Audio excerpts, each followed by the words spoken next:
I said latte. You might mean brate. Hey, how's it going, guys? And welcome to Thursday Live Lesson. My name is Aldrine Guerrero, joined by Mr. Aaron, the voice Nakamura. Say what's up, Aaron. What's up? And by Mr. Kahai, the legend Fergan. Say what's up, Kahai. What's up? It is Thursday, 1 p.m. Hawaii Standard Time. It's time. I know we're a little bit late, but you know what? That's just how life goes. You know, that's just life. Sometimes you're on time in life. Sometimes you're not on time in life. Sometimes YouTube doesn't work. You know what I mean? Sometimes the streaming things don't work, and you know what? That's just how it is. We apologize for being a few minutes late, but we're here to answer any and all of your questions. That's how this works. You send us questions, we answer them. Well, I answer them, and these two guys put in their 2 cents. We come up with a super answer. That's basically how the show works. And after that, we just kind of have a nice discussion about ukulele or just general things. Sometimes it doesn't even have to be ukulele. Sometimes we just fangirl over some some like celebrities and stuff, ukulele celebrities. Sometimes that happens, and pretty often actually. So why don't we just get started? And Kahai, do we have any questions for today? Yeah, this is from Mike. Okay. Mike. And he said, I was listening to a couple of podcasts from Abe recently, and one was with Victoria Vox, where she described her stage setup. And the other was on effects pedals that Abe uses. I was wondering if Aldrine and Aaron could tell us about their stage setups, pickups, preamps, effects, pedals, loopers, whatever else. Thanks. That's a pretty short discussion. Yeah, I'll let Aaron start first because I'll go right after Aaron. This is gonna be quick. Both of us actually gonna be quick. Go ahead. Yeah. Wait, what? I don't even know what mine's is called. It's just a DI from LR Bags. I knew what it was. Yeah, it's the Paracoustic DI. Yeah, Paracoustic DI. DI acoustic preamp. And that's just a DI. So like I just plugged my guitar directly into the DI. Yeah. And then the DI goes into the board, and then that just makes the signal nice, but it doesn't add any effect or anything really. Because don't you have EQ on your guitar already? So no. Okay. No, we just have like boost I don't have or EQ something? on my guitar, but the DI has EQ, so I can kind of like contour the sound a little bit. There's a knob for presence, but I actually don't really know what that is. Oh, guitar presence. Yeah, presence. And so like, see if you wanted more presence. Yeah. No, like the knob on my guitar only controls volume. That's it. Okay. Yeah. Because it's because I have a GS Mini guitar, and so like the full LR Bags and the full LR Bags like plugin doesn't fit in there, so I had to use the mini one. So it doesn't even have tone or anything. It's just volume. Just there you go. Only volume. And my setup is just as easy. Like my ukulele doesn't have any knobs or whatever at all. It's just, this is not the ukulele I use on stage, but it's basically the same setup. It's the same pickup that's on this ukulele right now. It's just that 1/4 inch. I just plug it in, and as far as pedals goes, I have this one pedal. I don't even know if you call it pedal because it's also a DI. Basically, it works as a DI. It's just a DI, right? So, and we've gone over this before and stuff, but for the sake of for the sake of the question, this is the only thing that I use, and I'll get to why in just a second. This is an LR Bags Venue Isolation DI, but just more commonly known as a LR Bags Venue. This is a Venue. So what this is kind of like Aaron. It gives me the EQs. It gives me a gain and a volume. So a lot of ukuleles, especially passive ukuleles, are kind of weak in the signal. So this is great for those of you folks who have passive ukuleles. I have an active ukulele, but it still needs a little bit of a boost every now and then because it is an acoustic instrument. It's not gonna give you like that same attack that that I want anyway. So this gives me a little bit more of that. It has bass, low mids, high mids, presence, and treble. It also has notches for the low mid and the high mid and stuff, the tune right here. So it goes either from 1 to 500 or the 500 to 2.5K. That's like the hertz that you can set those low mids and high mids to in this game. There's a battery check. So I just changed the battery and this one's nice and green.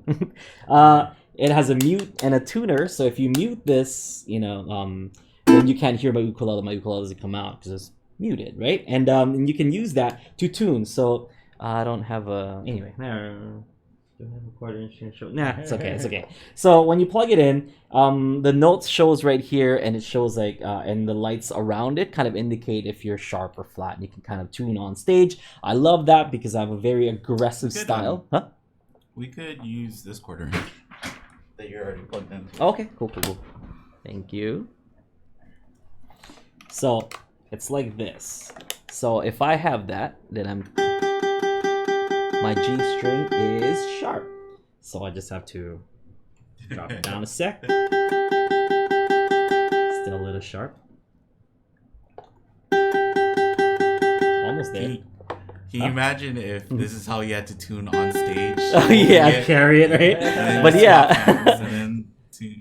So it's all tuned. It's like, all the green is on, and it's hit the red, so that means that G string is in tune. When you click it back again, it takes that out and it activates the actual DI. When you click this, it's on tuner mode and it's on mute mode. Yeah. If you need a small boost, for example, if I'm doing strumming and then I'm about to go to picking, the picking needs to go out a little bit, go up a little bit. I'll hit this boost, and that gives me a little boost in volume. That's honestly it. And as far as other stuff, so usually this pedal is on the ground. This is on the ground, and you just step on it. So you step on these things, and you pretty much dial these in before you start playing and stuff. But you can go 1/4 inch to this from your ukulele, and it can either go 1/4 inch out to the sound system or to a DI, or it can go XLR out, which is kind of like a microphone cable, which then acts as a pure DI. So you can go through, there's an output here, or you can go, and then XLR right here. So you can do that if you would like. Okay, so it's, what's that? So what do you do for your typical live? So yeah, my typical live, it's basically this. This is honestly it. Like I don't have to plug it in and stuff because it runs on batteries. Like, and plug it in a way that it doesn't need external power or anything like that. So it's really convenient. I just bring this and a couple of wires with me on stage, and I'm all set to go. Back then, I used to run a lot of effects. I used to what is this, reverb. I used to do wah. I used to do phasers. I used to do distortion. I used to have metal zone and the distortion pedal. I used to have all sorts of delays, 2 different kinds of delays, and it was crazy. And it was like a big pedal board that I had, and I was playing with a big band and stuff, and it needed all that. If I'm gonna play a song like Amber or something, I'm like, okay, I need a certain amount of reverb on it with this wah effect, and then that whole thing is delayed and is gonna give me this cool kind of ethereal sounding thing.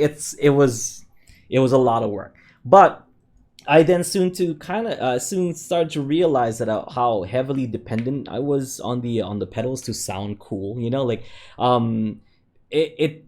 It went to the point where I didn't think I sounded cool anymore if I didn't have a cool reverb, or sound, not me, cool is not the word, I didn't sound good without a nice proper reverb, or without or whenever I'm doing picking, it just doesn't sound as good without the delay behind it because it sounds empty. But for me, I started to kind of take a look at myself, and it reflected to me as a player that I was kind of depending on those, and I felt like I wasn't good enough. At some point where maybe you should rely on your musicianship. Exactly. As a musician, I should just be good. I should just sound good. I should just be good. And without all these tricks, without all these fanciness, without the sugars on top and stuff, it should just be good.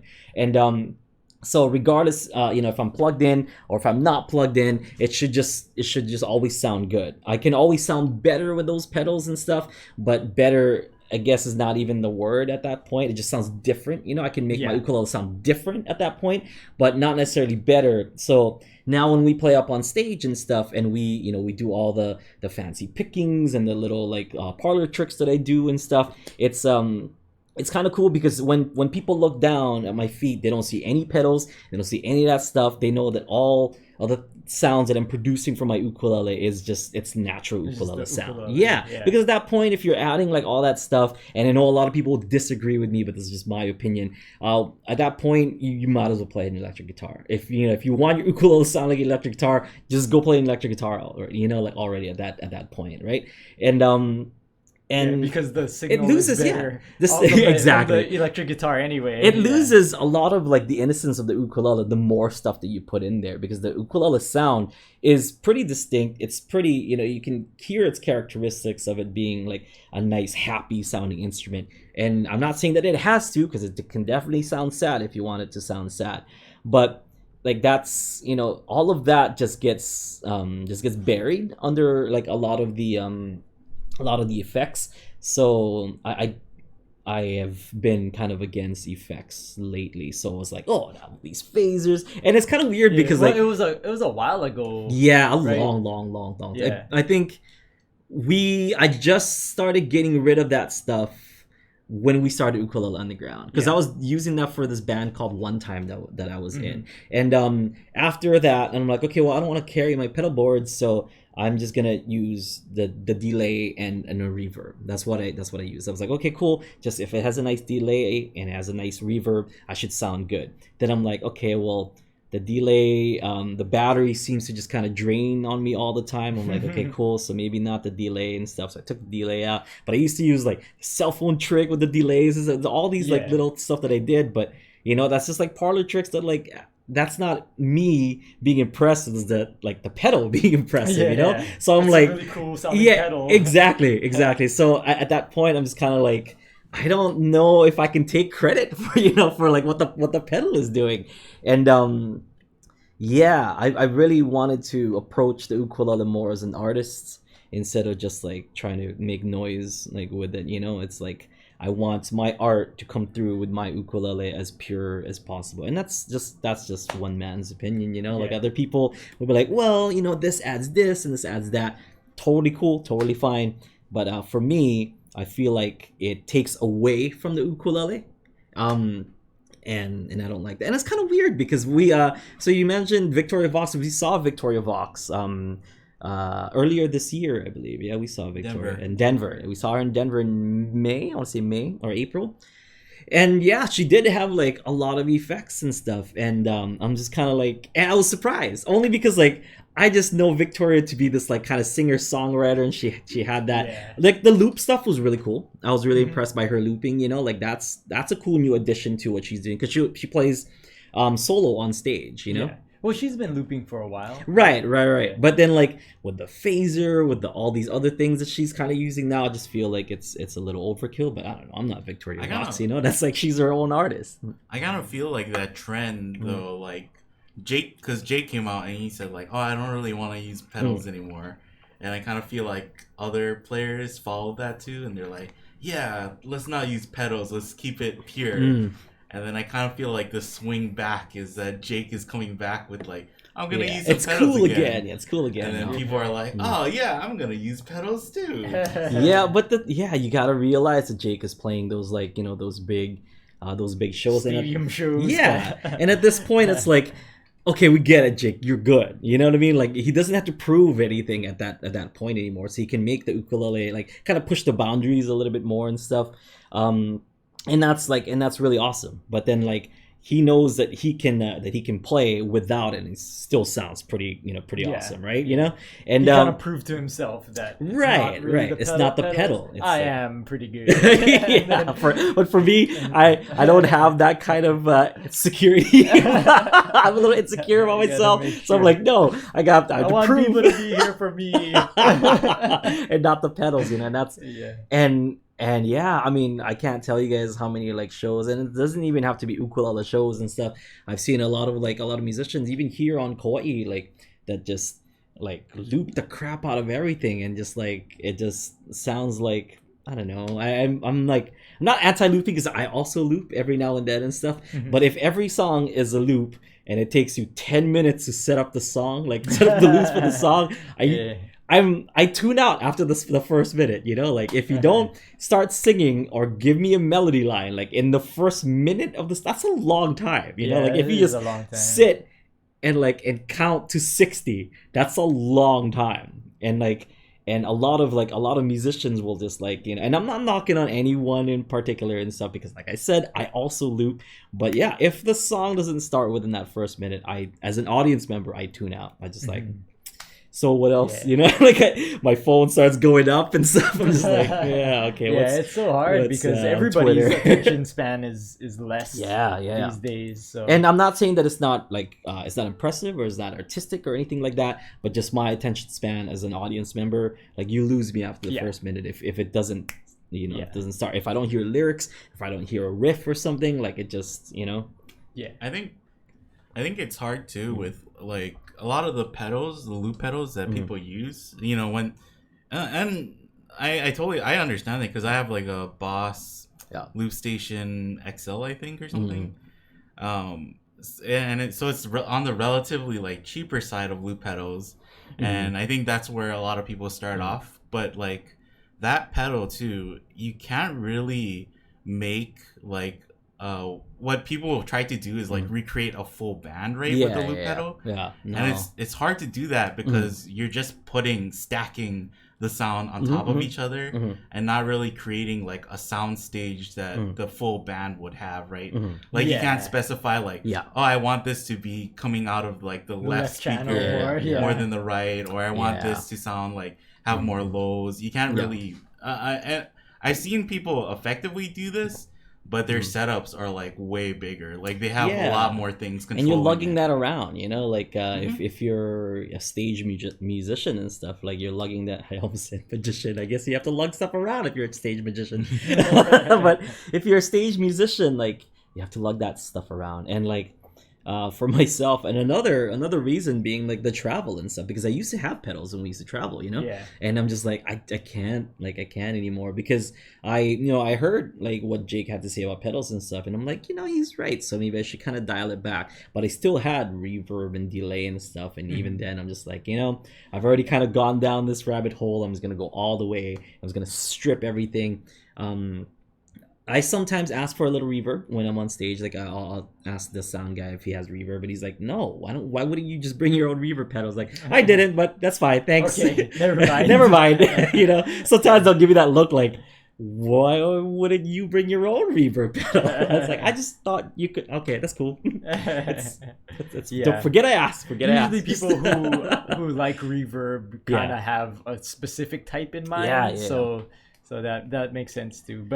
But yeah, because ukulele is an acoustic instrument, basically reverb, chorus, delay, maybe. But other than that, I'm not a fan of chorus.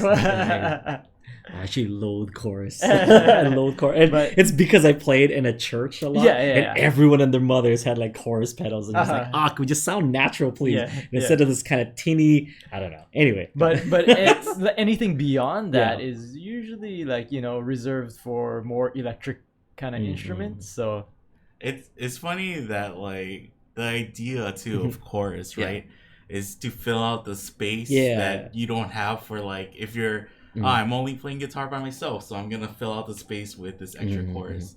But there are definitely bands I've heard where it's just like, everybody use chorus now. Like, why are you guys making it sound like there's 12 guitars? Okay, I guess. Yeah, it's good like, for making one guitar sound like a 12 string. And that's the thing. It's not even like 12 guitars sounding good. It's 12 guitars sounding really tinny and just like 12 string. Oh my god! Like a band of only 12 string guitars.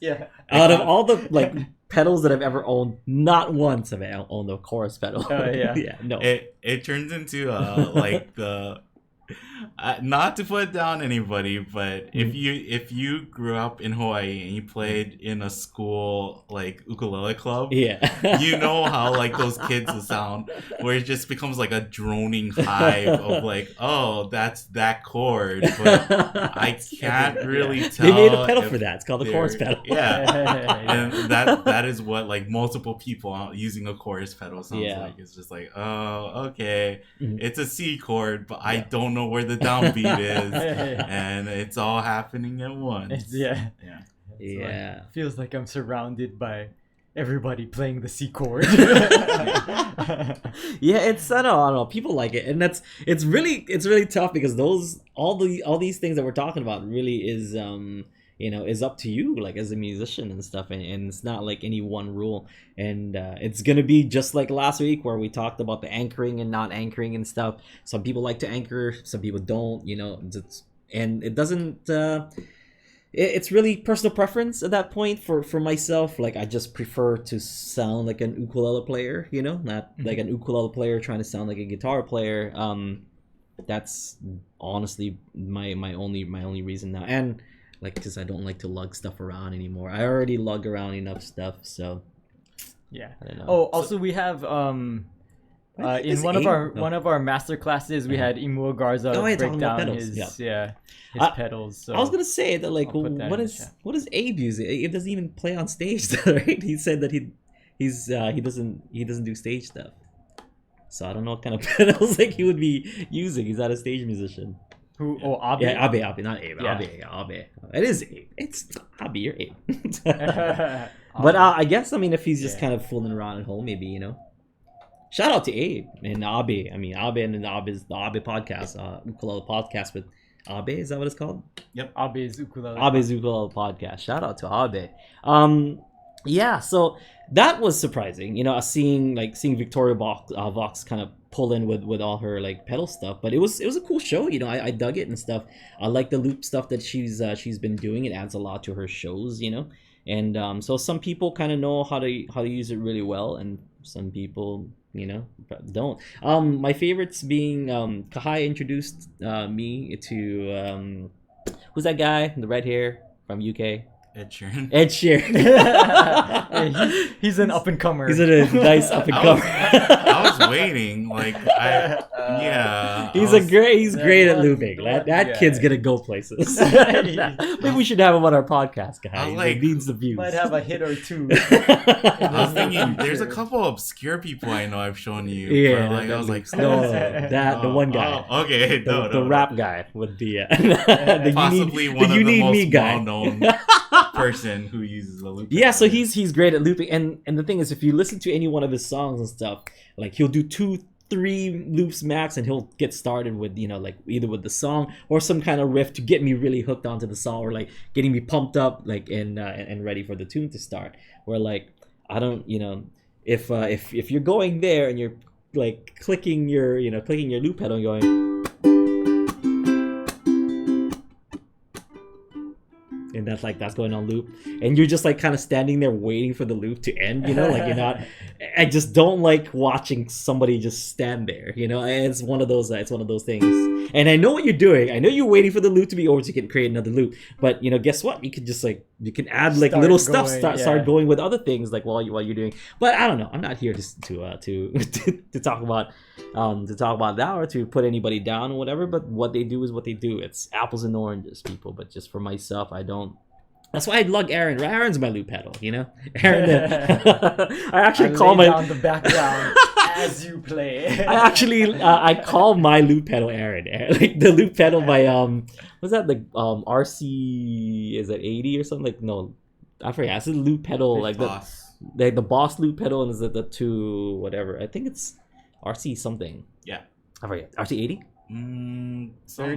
30. Yeah, it's like it was the two pedal one. Yeah, I named that pedal Aaron just because it's like, well, Aaron Nakamura couldn't make it, but Aaron's here, and I think Ed Sheeran and Kirby Keo, my 2 favorite loopers that I've ever heard. And Kirby Keo, you wouldn't even know that guy is looping, but he is. All of a sudden, like he's playing his guitar and stuff, and then you're like, okay, cool. It's one guy playing one guitar, and then all of a sudden you hear this like in where it should be, like when he gets to the picking part happens, and you're like, wait, what? How is he picking and playing the guitar at the same time? It's just so smooth. Like you don't even know. Like it just sounds like one person playing one guitar. but then like playing the rhythm and the picking at the same time. It's so trippy. Like he knows not to step on his rhythm's toes. Like he knows when to do it and when not to do it, and when to hit the button and when to loop. And he knows exactly when to start the loop, so that by the time he goes, he does the picking, like the loop is ready for him to use, and it'll kind of just go from him playing to the loop, like really like just with finesse. Like it's just so good. That it's the best way I can explain it. Is just so finessed. Like when he stops playing and the loop takes over, you don't even hear the transition. It's crazy. I think both him and Ed Sheeran, the reason why they're so good is because they don't just think about like layers.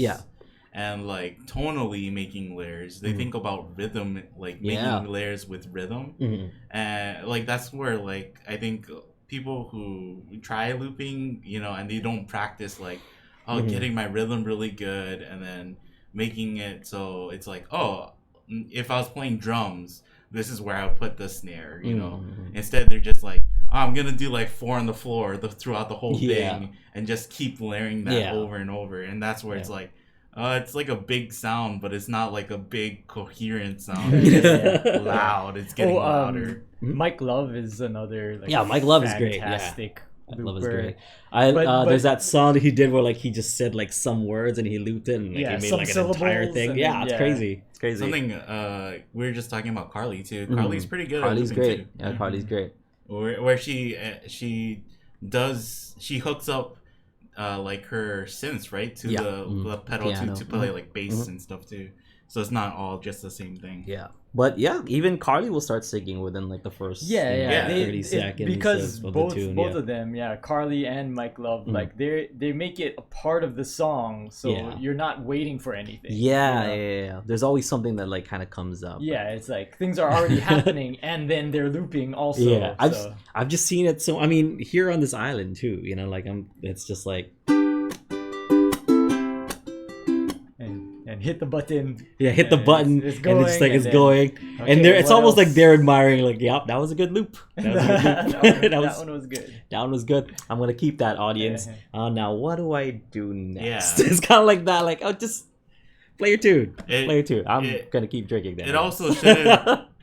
I've seen people where like they're testing out almost. Like, does this harmony work with this loop? And it's like, no, it shouldn't be like the time to figure stuff You ever out. like watch somebody live and like they delete the last loop where like it was obviously like a like a mistake, or like what happened to that last one? The only person who like I saw them do that and I appreciate it was like KT Tunstall, and the reason why she did that was like, sorry guys. You guys started clapping and I got really into it. And my loop was like started jumping, so I got to restart over. Sorry. But like and then she just like started clean, and then from there it was like perfect. But then usually it's kind of like trying to be sly. Like, let's delete that last one because it wasn't on. And it's like, or like if you mess up, just keep going. Cave Story. Remember like when we did that Cave Story, that ukulele challenge in Cave Town. That's a Cave Story. I still don't know. Cave Town, the Cave Kid.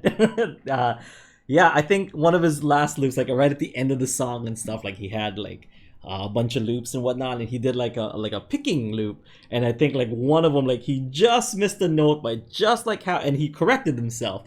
But it's like it's fine if that was like a live thing that wasn't loop, but since it's loop, that's gonna happen every time the loop comes around. It's kind of cool. Like because he just kept going. Why I say it's cool? Because he just kept going. It's like, okay, the people who know will know, but the rest of the audience, whatever, they're fine. And that's the thing. Like, even though I know, I'm like, hey, good on you for keeping going. The stage presence to keep going. Good on you. You caught it because you see it in his body language. Like, well, whatever, just keep going. Sign of a professional. He's a kid too, so it's like, good job, kid.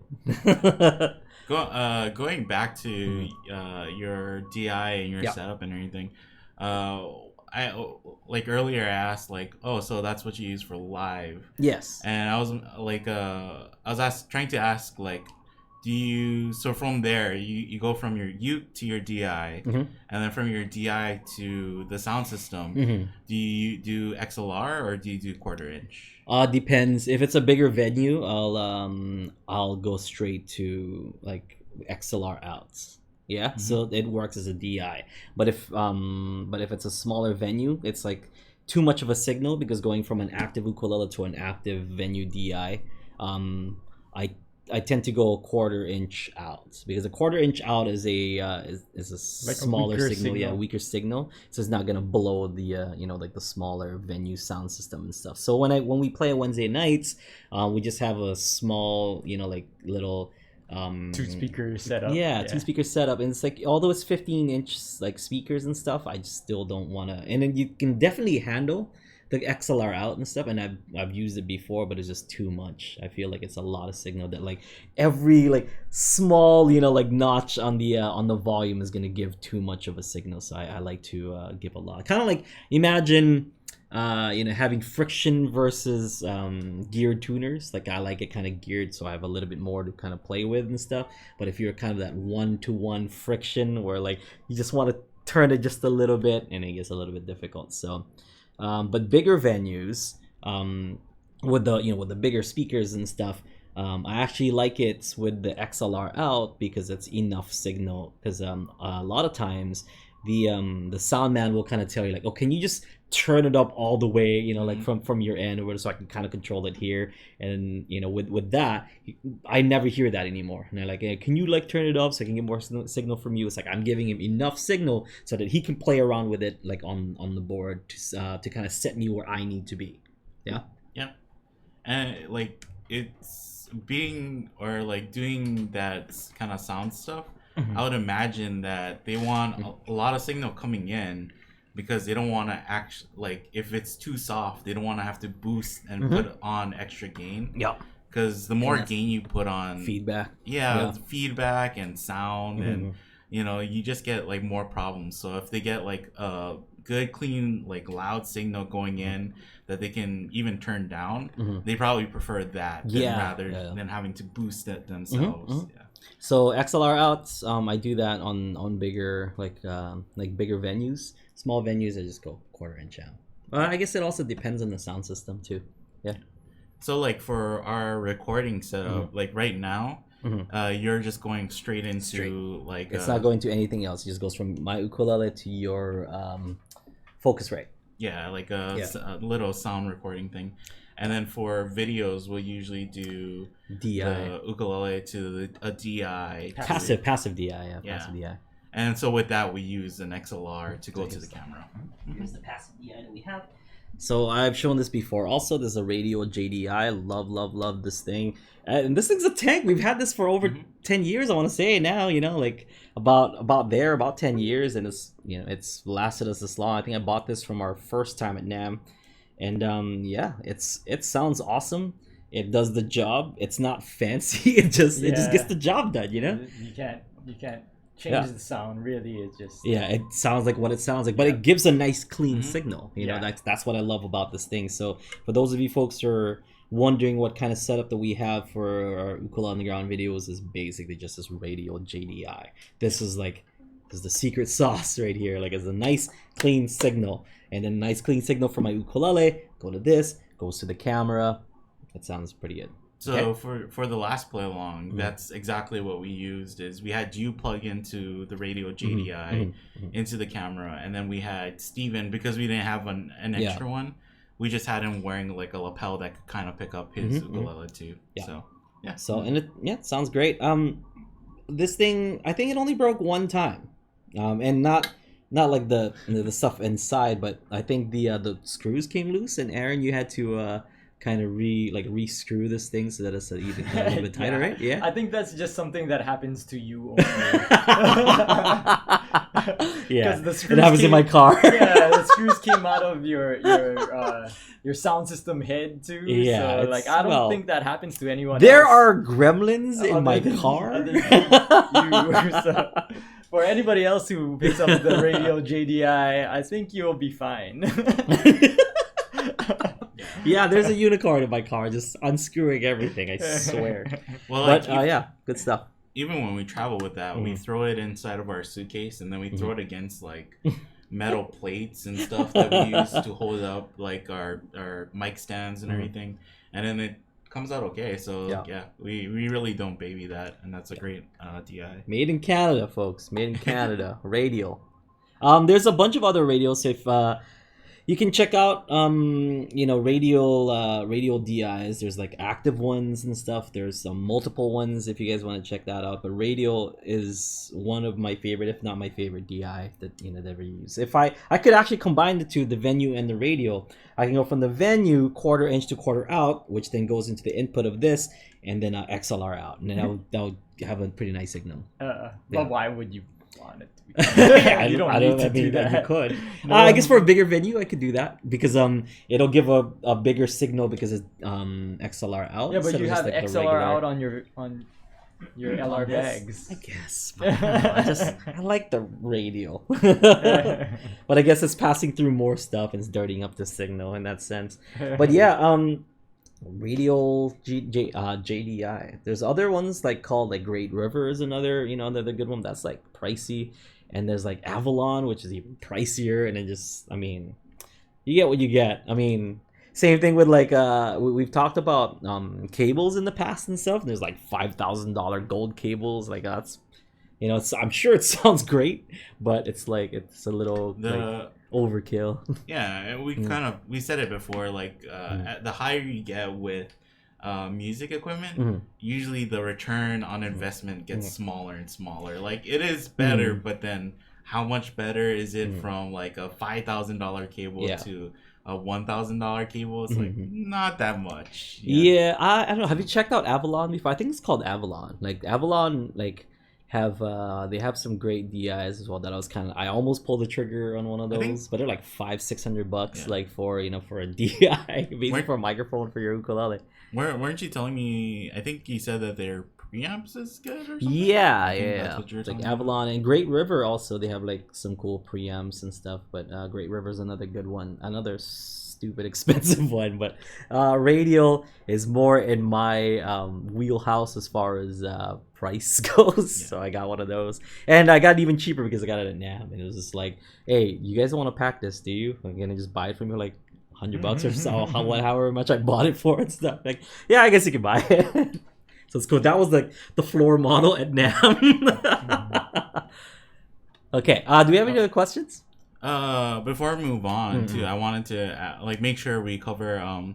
Did you say what pickup you're using? Because he was wondering what pickup you're using. I use the pickup that they have stock over at Kanilea. It's like 4 crystals kind of pickup. It's called RTEC. I think it's ARTEC or RTEC, but it's an RTEC pickup, 4 individual crystals active pickup. But Kanilea calls them the Peg Pals pickup, but I think they're called the Kanilea pickup now because Peg Pals is not a thing anymore. So I think it's called the Kanilea pickup. So it's just like the stock pickup. It's just as like the one that they have installed. It sounds great. In Kanilea's, I'm more of a Fishman Natural One guy, but they don't make that anymore, and they usually kind of have some grounding after a while, so I just didn't want to keep going back to Kanilea and like fixing the grounding issue and like re-putting like a new it's like a pick up the little piezza thing, the undersaddle pickup part. There's like a red film around it, and that gets kind of scratched up over time, and that scratching leads to grounding issues. So I stopped using that, but that sounded the best. That natural one, Fishman Matrix Natural One. If Mike mentioned that pickup too, but I think he got confused because I think you said in previous live lessons that that's the pickup that you like, but for the past so many years, the pickup that you've been actively using is this one, the RTEC. And even like on your stage shows and stuff too, right? Like that's the one that's installed in your that ukulele too. The RTEC just gives me a lot of trouble as far as balance goes. Like once I have it dialed in, though, it sounds great. and I have the Kanile guys to kind of thank for that and stuff. Like they'll balance it out. But at that point, like if you're not an artist for like for a company, like how do you balance it out yourself? So it's tough because I will say that I use an Artec, but it's not like something that I would tell people like, oh, everyone change it to Artec, because if they change it and if the signal is is a little bit mixed up on each string, they were like, hey, Aldrine said that this sounded great, but how come my E is so soft in comparison to my C string? I was like, it's Aldrine's fault. I was like, no, you have to set it up correctly, and it's tough to set it. I can't even set it up, so. Yeah.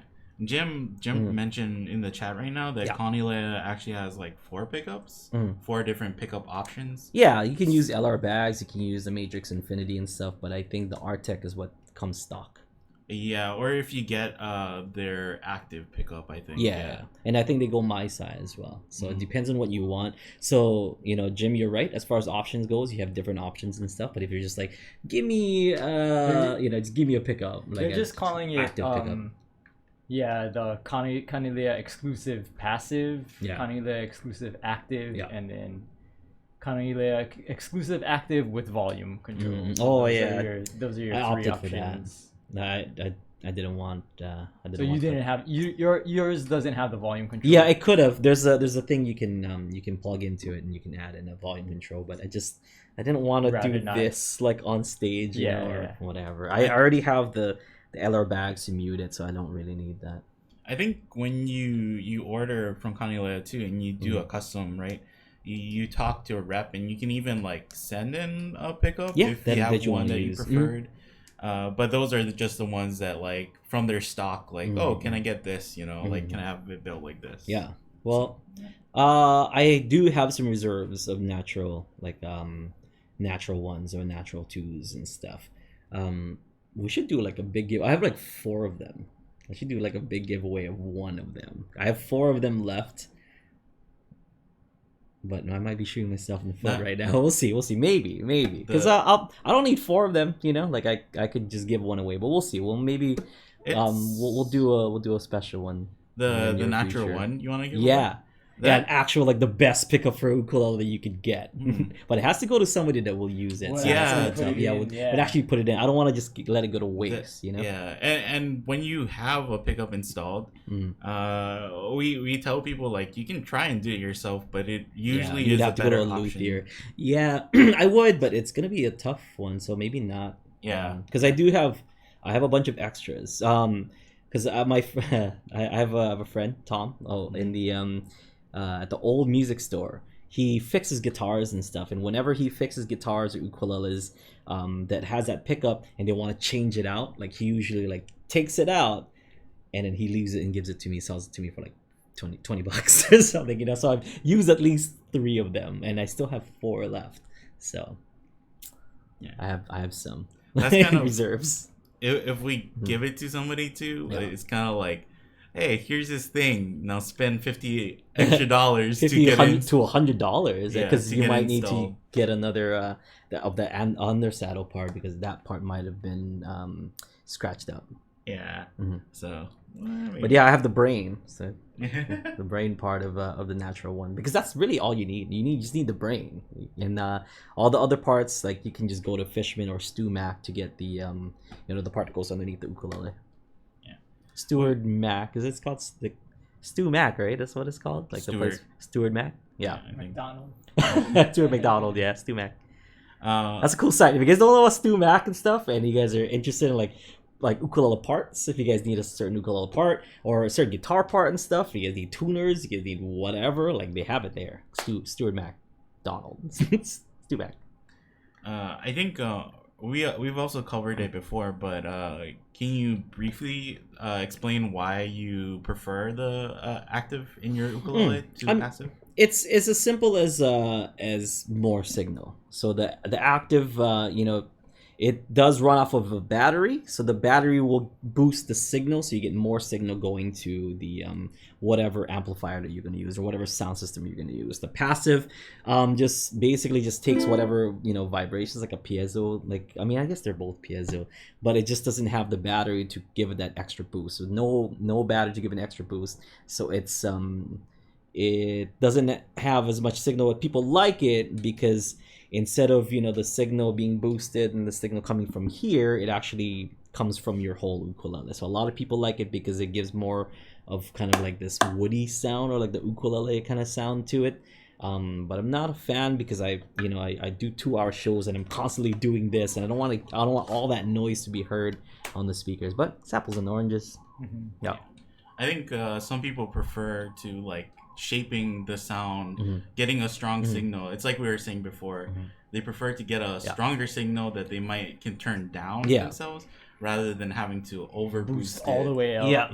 To get more. And enough of this, like, oh, but this this ukulele isn't active and stuff, but it uses that like tiny watch battery or whatever. Like, that's not gonna give it enough signal. You might as well use a passive ukulele. And I know some people are like, no, it works really great, but you switch that out with one that uses a 9-volt and stuff, then you're gonna be like, oh yeah, this is better. There's an episode of Parks and Rec where like the manly man guy and like the all vegan guys, like, oh, have you ever had like a vegan burger? It's like, no, what the hell is a vegan burger? So they had this burger contest where he makes like this fancy schmancy vegan burger, and then and the guys, like the judges, ate it, and he's like, man, this is so good. I feel like this tastes like how Beyonce smells. and the manly man guy just like, oh, here's a burger and a bun. You can put ketchup on it. You can put like cheese if you want to. And then they ate it like, yeah, this is way better.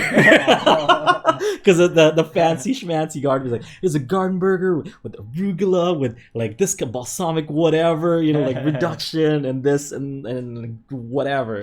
And the other guy's like, yeah, just here's a burger on a bun. You can put ketchup, cheese, whatever you want. And automatically like, oh yeah, this is way better. This one tastes like a burger because it is a burger. But yeah, when they were eating the first, like, oh man, this is so good. This tastes like how Beyonce smells. Sorry to the vegans out there. We're not trying to make fun of you. Right? No. It was on Parks and Rec. It just reminds me of that, where it's like, oh yeah, this pickup is, it's better than the passive pickup. It's like maybe I could consider it as a tweener between like the passive and an active pickup and stuff, but it's definitely not equivalent to an active pickup with like a big 9-volt battery in there. It's just not. It's not. It's kind of just math, make vegetables taste like meat. Kind of, because I think they're trying to get rid of the weight. Like they don't want like the heavy 9-volt. Yeah. And they're using that watch battery, but it's just not giving as much signal as the 9-volt does. Yeah.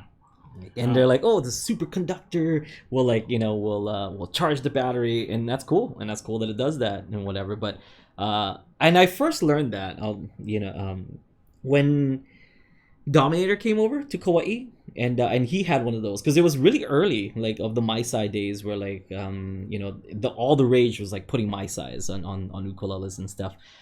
So Dominator came down, and he wanted to jam with me, and we plugged him into the same sound system that that we had. And back then, with I was using a Kamaka, but I didn't even have this fancy schmancy DI. I just plugged straight in, like it was just from the ukulele to that thing. So it's not like I had a DI that would boost the signal, and we were both plugged in, and I had to really crank his up, with that pickup that he had. And it was like feeding back, and it was just one of those like kind of horror stories where like, okay, how about showcase how good you are? Yeah, but it's tough. So we're just like, okay, maybe if we just turn everybody else down, we just kind of play super duper soft, like maybe we could hear like Dominator's ukulele. So that's what we did. There's a video of that, I think. That's also the thing too, is like people who have it, they're like, oh, but I've got it figured out on my system, and it's like, I don't doubt that. It just takes either side, passive or active. You gotta figure out what works. So maybe it's not a passive, but it's definitely not as active as it could be. So it's like a nice tweener and stuff. Okay. We only have a little bit of time left, so Loathan asks, should ukulele complement or contrast one's singing voice? And before that, they said, I got a new ukulele, switched to concert, sounds so sweet and matches my voice better. I'm a mezzo. That's what I think anyway. So It should complement your voice, I believe, and voice. Just based on my opinions, another one of those things. I just don't want to get in trouble anymore. Of like, you said this. Like, okay, my opinion is that it should complement your voice, right? So vocals have have the words and they have the story, so you don't really want to cover up that story with with a over bearing or overpowering ukulele on top of it. But to that sense, you can use a baritone, you can use a tenor against your mezzo voice and stuff if you just kind of play it a certain way. So if you change up the way that you play your ukulele, the way you attack your strings, and the way you maybe set up your ukulele, because I could definitely take that venue that I showed you, the LR Bags venue. I can kind of EQ my ukulele to make it sound a little bit to fit whatever you're doing. So although you got an ukulele that fits perfect naturally, that is awesome. Yeah, that is great. But other ukuleles can also kind of fit your voice if you play it the way that it would match, because in a way that it would match your voice. So I'm glad that you found something that works for you, which is great. That's that's rare. Yeah. It shouldn't stop you from going like, oh, I'm not gonna play tenors anymore. I'm not gonna play sopranos. Yeah. Because concerts fit me best. But that's great though. I mean, like, personal preference is always awesome. Yeah. If that's your personal preference, stick to it. That's that works. You also never know when you're gonna pick up like a ukulele and it's just like, oh, I really like this, but it's a tenor. It's like that shouldn't stop you from that ukulele to ukulele. It makes a huge difference too. So just try everything. Yeah, different woods, different combinations and stuff. I play tenors and stuff, but if I played another tenor, I mean, even just from this tenor that I'm holding in my hand to the tenor that I use on stage, they sound completely different from each other. So that I still have to kind of play it and attack it a different way than I normally do if I'm playing one or the other. So it we've also, I think people too get like bummed when you tell people like, oh, you just have to try it for yourself. But even like person to person will change how an ukulele sounds. Yeah. Like, and it can be like, it's so hard to tell, like, how are you playing that so differently to make it sound so differently? Yeah. But it really can. So you never know what ukulele is going to be like. Yeah. Oh my gosh, this ukulele is perfect for me. I don't know what happened, but I just play super good using this. Yeah, but good on you for finding something that works. Like I said, that's kind of rare and stuff. Like, it's one of those like magic moments where like, man, this is the ukulele for me because that sounds good with my voice. So like, man, that's a keeper. Yeah. Wife it. Yeah. Or husband it. I don't know. Husband it? Yeah. Don't let anybody else tell you like, oh, that's you shouldn't play that ukulele or whatever. Just good play stuff. whatever good you stuff. want. Yeah. Yep. 1 in a million. Any other questions? You can take a little bit more. I think that was pretty much it. Checking the chat again, but yeah, I think that's pretty much it. Cool beans. Next. Yes. I know there was somebody very early on asking if they were asking if you're gonna come to. Oh, when are you touring the Midwest, Michigan specifically? Ooh.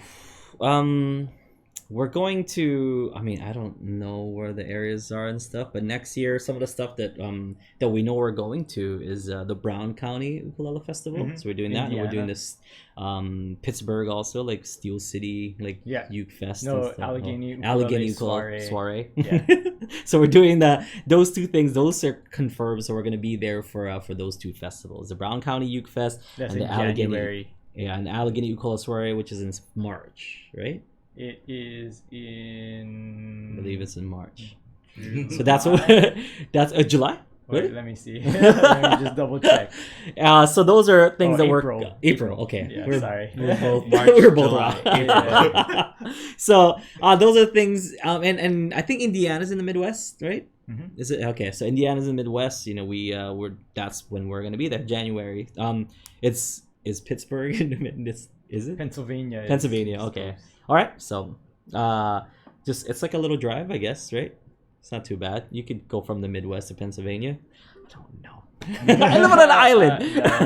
I can't even drive to Oahu, you know. I just assumed that like everybody drives everywhere in the mainland and stuff. But yeah, so those two places, definitely Brown County, like Ukulele Festival. Well, you should check that out. That's a fun one. Right. I guess. Right? Couple hours, 2-3 hours, No. 4 hours, 5, 6 hours.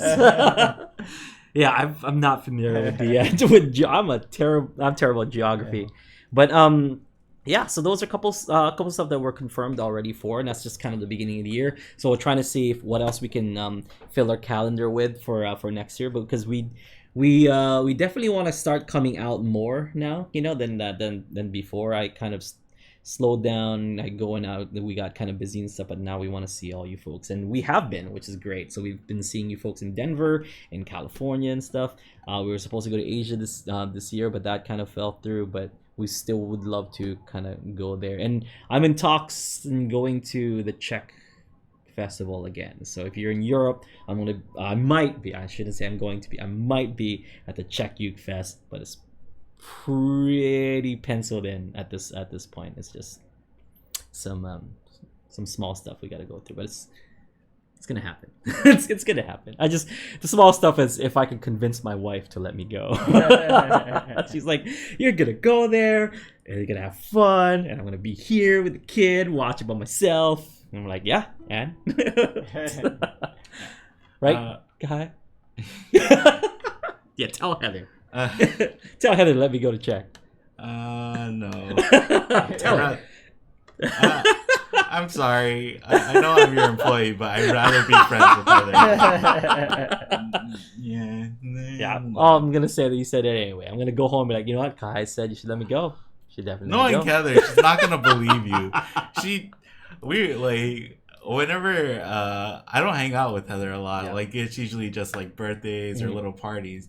But then whenever we talk, it's always kind of that nod that like, you know that that's not what happening in the office, right? You know, it's like yeah. So it should be fun. So we're gonna try to fill our calendar a little bit more for next year, and I think another one is like San Francisco also is like is gonna happen again. I was like, Cynthia, you're doing it from Hawaii again. That's kind of crazy, but I think she's doing it again. So we might go back again for that. If not, you know, in the future we'll do it again. We'll definitely do it again because Lenny, Cynthia, Abe, Craig, Sarah, Steven, all those guys are awesome, and I would love to share the stage with them one more time. Okay. Ken asked, where do you post your touring? And kind of if you just keep up with like you know, the live lessons, the jams, or Friday jam, like anything that we do, we'll usually, or even like our song lessons and stuff, we'll usually mention if something's coming up too. Yeah. So and then usually on our Facebook group. Yeah.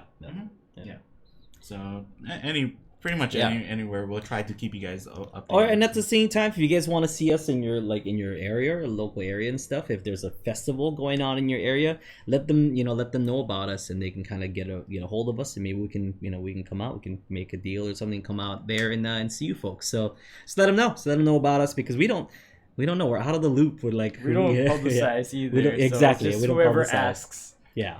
We don't go out and ask. We're like, hey, can we go play at your festival or whatever, you know? Well, maybe we should start asking, because I do want to go out and meet a bunch of people and stuff. So maybe, who knows? But we'll see you guys tomorrow for our little Friday Live Jam. You guys have been wonderful. Thank you so much for joining us here on Thursday Live Lesson. Next week, our songs are due. So once again, the song challenge is this. It's an open key. You can play in whatever key that you want, as long as you have a major 7. The bonuses are lyrics, hot sauce references, sus4s, and bossa nova. Okay, so next week we will reveal the songs that we wrote that have those and then the week after we're gonna pick a winner, and the winner gets this at least. Ooh, we finally have some. So the winner gets Haupia mix, Hawaiian Haupia. What is this, guy? What is Haupia? Coconut. Yeah, coconut. Taste of fresh coconut, like homemade. It's like a jello-ish. Yeah, it's like coconut jello. Dessert that's like coconut thick. flavored. Yeah, it's not like jello. Creamier. Like it's not gelatin, but it's kind of jello like. It kind of is. Consistency. I guess gelatinous. But I just think of jello is more like water based. You know, like that's why. But this is I don't know. It's different. It I is, mean, it's yeah. but it is gelatinous. It's You're not- right. Yeah. It's not like sweet too, like Jello, like sugary sweet. Yeah. Yeah. The sweetness is more from the coconut itself. Although it is sweet. Yeah, it's pretty sweet. It's like coconut water. You can get adventurous and add chocolate in there as well. I like chocolate halpia. It's pretty good stuff. Chocolate and coconut's always a great combination. But whatever you want to do, Hawaiian halpia, we're gonna give this away to a lucky person who decides to submit a song to our song challenge. And I'll try and get a hot sauce too. Yeah. Nice. Another hot sauce. Yeah. So cool beans. We'll see you folks next time. Have a great one. Aloha.